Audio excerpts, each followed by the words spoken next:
আসসালামু আলাইকুম রহমতুল্লাহি আবরকাতু।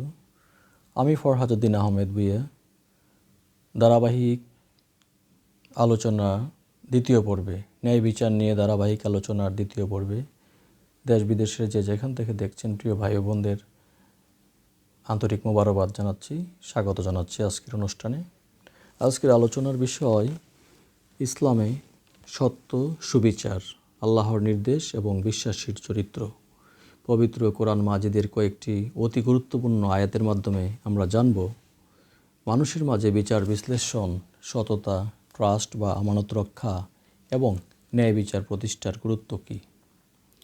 আজকের আলোচনাটি মনোযোগ দিয়ে শেষ পর্যন্ত দেখলে আমরা স্পষ্টভাবে বুঝতে পারব কেন আল্লাহ সুবহানাহু তাআলা কিতাবে এত গুরুত্ব দিয়ে ন্যায় বিচার ও সত্যের কথা বলেছেন। সূরা নিসার 65 নম্বর আয়াতে বলেছেন যে আল্লাহর হুকুমে পূর্ণ আনুগত্য। আল্লাহ বলেছেন, না, তোমাদের রবের কসম, তারা মুমিন হবে না যতক্ষণ না তারা সকল বিরোধে তোমাকে বিচারক স্থির করে এবং তোমার রায়ের বিরুদ্ধে হৃদয়ে কোনো সংকোচ অনুভব না করে এবং তা পূর্ণভাবে মেনে নেয়। এখানে তিনটি মূল নির্দেশ রয়েছে। বিরোধের ক্ষেত্রে আল্লাহ ও তার রাসূলের সিদ্ধান্ত গ্রহণ করা, অন্তর থেকে মেনে নেয়া,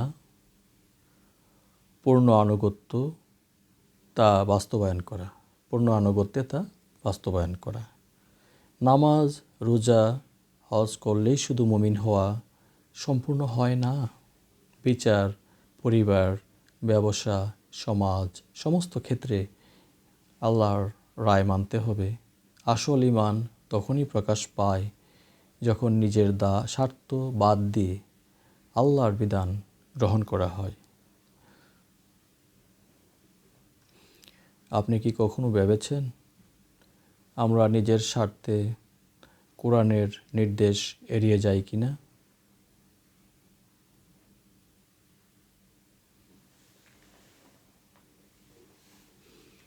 আপনি কি কখনো ভেবেছেন প্রিয় দর্শক আমরা নিজেদের স্বার্থে কোরআনের নির্দেশ এড়িয়ে যাই কিনা?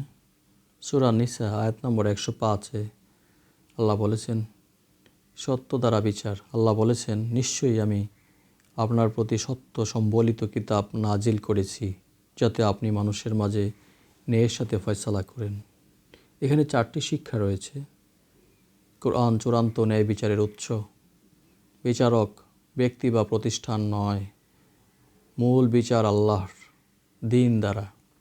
পক্ষপাতিত্ব সম্পূর্ণ হারাম। সত্য গোপন করা বিশ্বাসঘাতকতা। প্রিয় দর্শক, পরিবারে ঝগড়া, ব্যবসায় লেনদেন, উত্তরাধিকার সকল বিচার আসলে কোরআন ও সুন্নাহ অনুযায়ী করতে হবে। সূরা নিসা আয়াত নম্বর 127-এ আল্লাহ তাআলা নারী ও ইয়াতিমদের অধিকার সম্পর্কে বলেছেন। আল্লাহ বলেছেন, এবং হে নবী, লোকে তোমার কাছে নারীদের সম্পর্কে শরীয়তের বিধান জিজ্ঞেস করে, বলে দাও আল্লাহ তাদের সম্পর্কে তোমাদেরকে বিধান জানাচ্ছেন এবং এই কিতাব অর্থাৎ কোরআনের যে সব আয়াত তোমাদেরকে পড়ে শোনানো হচ্ছে তাও তোমাদেরকে শরীয়তের বিধান অনুযায়ী বিধান জানায় সেই ইয়াতিম নারীদের সম্পর্কে যাদেরকে তোমরা তাদের নির্ধারিত অধিকার প্রদান করো না, অথচ তোমরা তাদেরকে বিবাহও করতে চাও, এবং অসহায় শিশুদের সম্পর্কেও বিধান জানায় এবং তোমাদেরকে জোর নির্দেশ দেয় যেন ইয়াতিমদের ব্যাপারে ইনসাফ প্রতিষ্ঠা করো। তোমরা যা কিছু সৎ কাজ করবে আল্লাহ সে সম্পর্কে সম্পূর্ণ জ্ঞাত।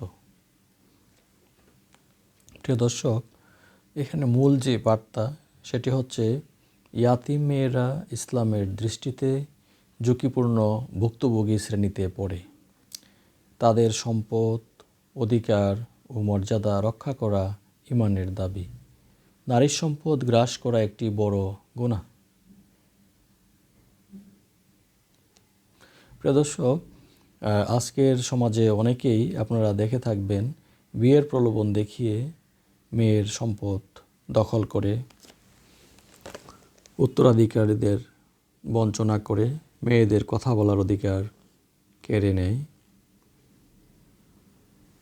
এগুলো ইসলামে সরাসরি নিষিদ্ধ। আসলে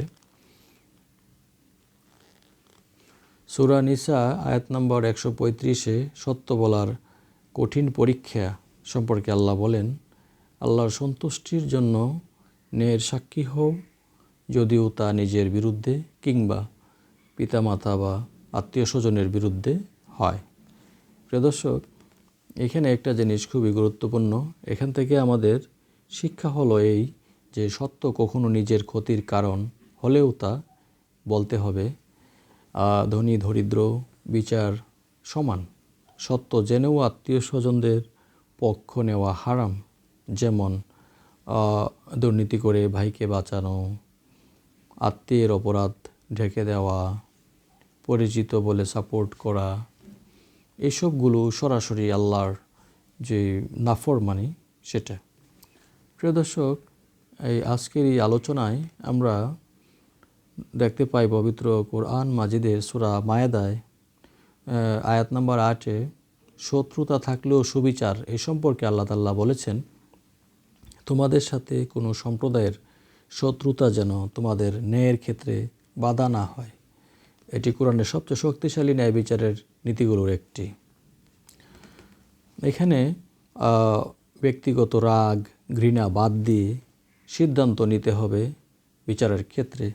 শত্রুর বিরুদ্ধেও সত্যকে সত্য বলতে হবে এবং এটি তাকওয়ার সবচেয়ে নিকটবর্তী বিষয়। প্রিয় দর্শক, তো আজকের এই আলোচনায় আমরা ইসলাম শুধু নিজের ভাইকে ভালোবাসতে শেখায় না, আমরা যেটা শিখলাম শত্রুর সাথেও ন্যায় বিচার করতে শেখায়। সেই জিনিসটা কিন্তু আমরা আজকে জানতে পারলাম এবং সেটা আমাদের ধারণ করতে হবে। এবং আজকে আমরা এটাও শিখলাম যে সুবিচার শুধু আইন নয়, এটি একটি ইবাদত। বিচার করা আল্লাহর হুকুম, সত্যকে গোপন করা জায়েজ নয়। নারী, ইয়াতিম, অসহায় এরা আল্লাহর বিশেষ দায়িত্বে। আত্মীয়, বন্ধু, পরিচিত পক্ষ নেওয়া নয়, সত্য বলা জরুরি। প্রিয় দর্শক, আলোচনাটি আপনাদের যদি ভালো লেগে থাকে, দ্বীন প্রচারের স্বার্থে, সওয়াবের আশায়, সওয়াবের নিয়তে, আল কোরআনের আলোকে সমাজ বিচার ও সত্য নিয়ে আরও বিষয় জানতে আমাদের সাথেই থাকুন, আমাদের চ্যানেলের সাথেই থাকুন এবং এটি ছড়িয়ে দেওয়ার জন্য আপনাদেরকে বিশেষভাবে অনুরোধ করছি। পরবর্তী যে কোনো আলোচনায় আপনাদের সাথে দেখা হবে। সেই পর্যন্ত ভালো থাকুন। আসসালামু আলাইকুম ওয়া রাহমাতুল্লাহি ওয়া বারাকাতুহু।